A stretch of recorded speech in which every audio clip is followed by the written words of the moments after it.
ആദ്യം അഡ്വക്കേറ്റ് അനിൽകുമാർ. വീണ വിജയന്റെ ഹർജി തള്ളുന്നു. ഇനി വീണയെ സംബന്ധിച്ചിടത്തോളം അന്വേഷണവുമായി SFIO അന്വേഷണവുമായി സഹകരിക്കുകയല്ലാതെ മറ്റ് നിവൃത്തിയില്ല എന്ന് ബോധ്യമായില്ലേ?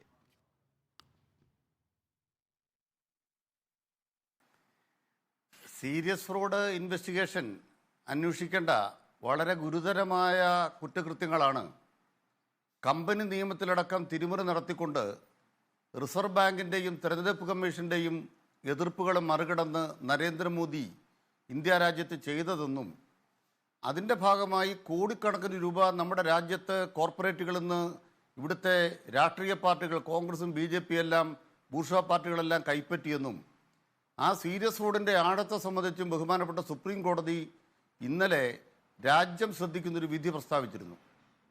അവർ ഇത്ര കക്കുന്നില്ലേ, അതുകൊണ്ട് ഞങ്ങൾക്ക് കുറച്ച് കെട്ടൂടെ എന്നാണോ അഡ്വക്കേറ്റ് അനിൽകുമാർ പറഞ്ഞു വരുന്നത്?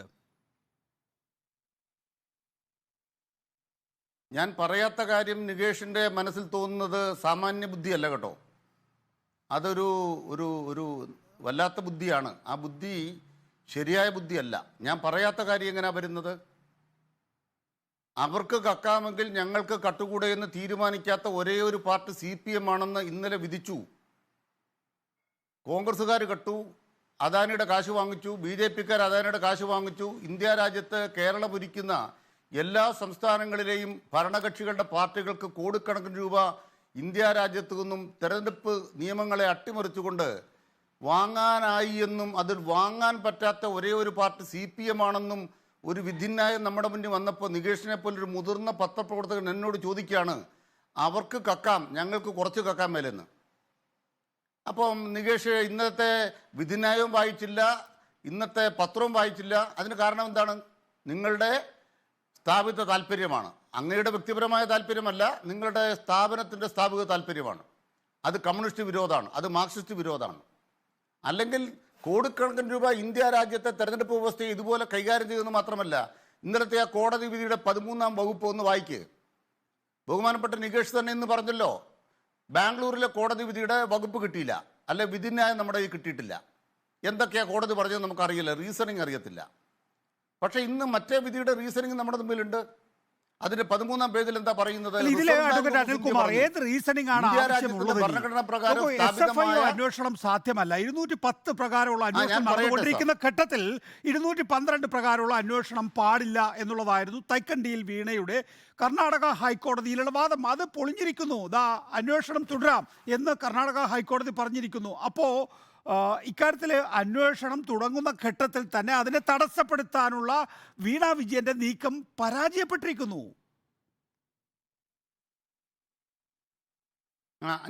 അതൊന്നും അതിലേക്ക് വരികയാണ്. അതിന് മുന്നൊരു കാര്യം പറയുന്നത്, നമ്മുടെ മുമ്പിൽ കിട്ടിയൊരു വിധിന്യായം ഉണ്ടല്ലോ.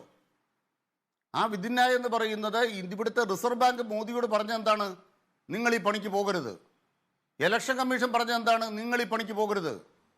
അങ്ങനെ ഈ രാജ്യത്തെ നിയമവ്യവസ്ഥയെ മുഴുവൻ പിച്ചു കീറിയിട്ട് കോടിക്കണക്കിന് രൂപ സീരിയസ് ഫ്രോഡ് നടത്തി നരേന്ദ്രമോദി. അതിന് കഞ്ഞിവെച്ച് കൊടുക്കുക മാത്രമല്ല, അതിന് കോടിക്കണക്കിന് രൂപ കോൺഗ്രസ് കൈപ്പറ്റി, തൃണമൂൽ കോൺഗ്രസ് കൈപ്പറ്റി. അങ്ങനെ ഇന്ത്യ രാജ്യത്തെ മറ്റ് രാഷ്ട്രീയ പാർട്ടികൾ കൈപ്പറ്റിയപ്പോൾ ആ പണിക്ക് പോകാത്ത ഏക പാർട്ടി CPM ആണ്. CPI അതിന് പോയിട്ടില്ല. ഇത് രജതരേഖ പോലെ നമ്മുടെ മുന്നിൽ വന്നിട്ടും നിങ്ങൾക്ക് ആ വിധിന്യായം കിട്ടിയിട്ടും അങ്ങനെയല്ലല്ലോ നമ്മൾ സാധാരണഗതിയിലെ കാര്യങ്ങൾ കൈകാര്യം ചെയ്യുന്നത്. നമ്മൾ ഒരു ദിവസത്തെ ഏറ്റവും പ്രധാനപ്പെട്ട വാർത്ത എടുത്തിട്ടാണ് സാധാരണ ഒരാഴ്ചത്തെ കേസല്ല നമ്മൾ എടുക്കാറുള്ളത്. ഇന്നലത്തേത് ഇന്നലെ ചർച്ച ചെയ്തു, ഇന്നത്തേത് ഇന്ന് ചർച്ച ചെയ്യൂ. അതിന് ധൈര്യം കാണിക്കൂ അഡ്വക്കേറ്റ് അനിൽകുമാർ. ഞാൻ തൻ്റെ ഇടത്തോടെ ഈ ചർച്ചയ്ക്ക് വരുന്നത് എന്തിനാ? ഇത് പറയാൻ തന്നെയാണ് വന്നിരിക്കുന്നത്. എന്ത് ധൈര്യക്കുറവ്? ഞങ്ങൾക്കെന്താ ധൈര്യക്കുറവ്? ഇപ്പോൾ അതാ പുതിയ കഥ വന്നിട്ടുള്ളൂ, അതിനെക്കുറിച്ച് പറയണോ? കാനഡയിൽ വീണ വിജയന് കമ്പനി, കാനഡയിൽ വീണ വിജയന് കമ്പനി നിന്ന് പത്രത്തിൽ വാർത്തയുണ്ടല്ലോ, ആരോ സാമൂഹ്യ മാധ്യമത്തിൽ ഇട്ടപ്പോൾ വാർത്തയുണ്ടല്ലോ. നമുക്ക് അതങ്ങ് ചർച്ച ചെയ്ത് കളയാം. ഞങ്ങൾക്കെന്താ ഭയം? പിന്നെ ഈ വീണയുടെ അമ്മയ്ക്ക് കമല ഇൻ്റർനാഷണൽ വലിയ കമ്പനി ആയിരുന്നല്ലോ, നമുക്കതങ്ങ് ചർച്ച ചെയ്ത് കളയാം. നമുക്ക് ലാവ്ലിൻ കേസിൻ്റെ ഉള്ളറകളിലേക്ക് ചർച്ച ചെയ്യാം. ഏത് ചർച്ചയ്ക്കാൻ ഞങ്ങൾ ഭയം? ഞങ്ങൾ ഭയപ്പെട്ടിട്ടുണ്ടോ? ഇങ്ങനെ ആരെങ്കിലും ബഹുമാനപ്പെട്ട നികേഷ് പറയുന്ന പോലെ ഭയപ്പെടുന്നവരാണ് ഞങ്ങൾ ഇവിടെ ഇല്ലല്ലോ. സ്വർണ്ണക്കടത്തോ നമുക്ക് ചർച്ച ചെയ്ത് കളയാം. ഏത് കാര്യത്തിലാണ് ഞങ്ങൾക്ക് ഭയപ്പെട്ടത്? അപ്പം ഇത് വന്ന ഒരു ഭയം. എന്ത് ഭയം? ഇവിടെ അന്തസ്സോടുകൂടി പറയാൻ ആഗ്രഹിക്കുകയാണ് CPMന്റെ രാഷ്ട്രീയ നിലപാട്. ഇപ്പോൾ കർണാടകത്തിലെ ഒരു കോടതി തള്ളി ഉടനെ അയ്യോ ഭയം, വീണ കുടുങ്ങി. ഇതല്ല ഇന്നത്തെ മാധ്യമങ്ങളുടെ വാർത്ത. ഞാൻ ചോദിക്കുന്ന ചോദ്യം, ബഹുമാനപ്പെട്ട കോടിയേരി ബാലകൃഷ്ണന്റെ മകനെ ജയിലിലേക്ക് ഇട്ടിട്ട് ഇതേ ഹൈക്കോടതി തന്നെ കോടിയേരി ബാലകൃഷ്ണന്റെ മകന്റെ പേരുള്ള കേസങ്ങ് തള്ളിയായിരുന്നല്ലോ, ജാമ്യാപേക്ഷ. ആ ജാമ്യാപേക്ഷയിലുള്ള ഓർഡർ എൻ്റെ കയ്യിൽപ്പെട്ടൊന്ന് വായിച്ചു നോക്കിയേ. ഈ ഘട്ടത്തിൽ ജാമ്യം അനുവദിക്കാൻ പറ്റത്തില്ല. അന്വേഷണത്തെ തടസ്സപ്പെടുത്തുന്ന എന്തിന്? കോടിയേരി ബാലകൃഷ്ണന്റെ മകൻ ജാമ്യാപേക്ഷ കൊടുത്തപ്പോൾ നിങ്ങൾ ഭയമാണോ? അന്വേഷണത്തെ ഭയമാണോ? നിങ്ങൾ ചോദിച്ച ചോദ്യങ്ങളല്ലേ? നിങ്ങൾക്ക് എന്താ ഭയമാണോ? കോടിയേരി ബാലകൃഷ്ണന്റെ മകനെ 1 കൊല്ലം ജയിലിലിട്ടിട്ട് അന്നത്തെ കർണാടക ഹൈക്കോടതി ജാമ്യം അനുവദിക്കാത്ത കോടതി വിധികളുണ്ട്. അത് കഴിഞ്ഞ് അതേ ഹൈക്കോടതി തന്നെ കോടിയേരി ബാലകൃഷ്ണന്റെ മകനെ എന്തിനാണ് നിങ്ങൾ ഇത്രയും കാലം പീഡിപ്പിച്ചതെന്ന് അവരോട് തിരിച്ചു ചോദിച്ച കോടതി വിധിയുണ്ട്. ഇതേ കർണാടകത്തിൽ തന്നെ നീതി തെളിഞ്ഞ അവസരങ്ങൾ പിന്നീടാണെന്ന് ചരിത്രം പറയുന്നില്ലേ? അതുകൊണ്ട് വീണ വിജയൻ ഇന്ന് രാത്രിയിൽ പെട്ടെന്ന് എന്തെങ്കിലും ഒന്നും സംഭവിച്ചിട്ടില്ല. ഇനി അങ്ങയോട് കൃത്യമായിട്ട് പറയാൻ ഉദ്ദേശിക്കുന്ന കാര്യം എന്താണ്? വീണ വിജയനും CMRലും തമ്മിലുള്ള ബന്ധം കമ്പനി ബന്ധമാണ്, കരാർ ബന്ധമാണ്, ടാക്സ് അടച്ച ബന്ധമാണ്, നിയമപരമായ ബന്ധമാണ്. അത് അന്വേഷിക്കുന്നതിന് ആർക്കും പരാതിയില്ല ഞങ്ങൾ പറഞ്ഞല്ലോ. പ്രശ്നം എന്താ? പ്രശ്നം അങ്ങ് പറഞ്ഞു 210, 212. ബഹുമാനപ്പെട്ട നികേഷ് കുമാർ 210, 212 തമ്മിൽ പറയുന്നതിന് എത്ര വ്യത്യാസമുണ്ട്?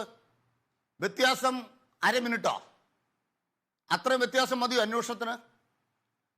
ഒരു അന്വേഷണം വരികയാണ് ജനുവരി മാസം 22, 23 പറയുകയാണ്, കോർപ്പറേറ്റ് രജിസ്ട്രാർമാർ 3 പേര് കൂടിയിട്ട് പെട്ടെന്നൊരു അന്വേഷണം നടത്താൻ പോവാണ്. മദ്രാശി, കർണാടകം, കേരളം 3 രജിസ്ട്രാർമാർ കൂടി, കമ്പനി രജിസ്ട്രാർമാർ കൂടി ഒരു സമിതിയെ വെച്ചിരിക്കുകയാണ്. 210 അന്വേഷണം. ആ 210 അന്വേഷണം നടന്നോ? 210 അന്വേഷണം നടത്താതെ 212 എന്തിനാ ചാടിക്കറി പോയത്? അങ്ങനെ 210 റദ്ദ് ചെയ്തിട്ടുണ്ടോ? 210 റദ്ദ് ചെയ്യാതെ 212 പോകാൻ എന്ത് വിവരം കിട്ടി? ഇതാണ് അവിടെ ഹൈക്കോടതിയില് ചോദിച്ച കാര്യമുള്ളൂ. അഡീഷണൽ സോളിസിറ്റർ ജനറൽ വ്യക്തമായി പറഞ്ഞിട്ടുള്ള കാര്യമാണ്. നമ്മൾ അഡീഷണൽ സോളിസിറ്റർ ജനറൽ പറയുകയും കോടതി അക്കാര്യത്തിൽ ഇപ്പോൾ ഒരു തീരുമാനത്തിലെത്തുകയും ചെയ്ത് കഴിഞ്ഞതിന് ശേഷം, കേസ് തോറ്റതിന് ശേഷം നമ്മൾ പുറത്ത് വാദപ്രതിവാദം നടത്തിയിട്ട് കാര്യമില്ലല്ലോ അഡ്വക്കേറ്റ് അനിൽകുമാർ. അല്ലല്ല, ഈ ഒരു കോടതിയെ ലോകത്തുള്ളോ? ഇപ്പൊ ഈ പറഞ്ഞ സിംഗിൾ ബെഞ്ച് മാത്രമേ ലോകത്തുള്ളോ? അങ്ങനെയാണെങ്കിൽ ഡിവിഷൻ ബെഞ്ച് പറ്റുമെങ്കിൽ ഡിവിഷൻ ബെഞ്ചിലേക്ക് പോകും, അല്ലെങ്കിൽ സുപ്രീം കോടതിയിലേക്ക് പോകും. ഞാൻ വരാം താങ്കളിലേക്ക്. നമുക്ക് നോക്കാമല്ലോ. നോക്കാം. അത് തന്നെയാണ് പറയാനുള്ളത്.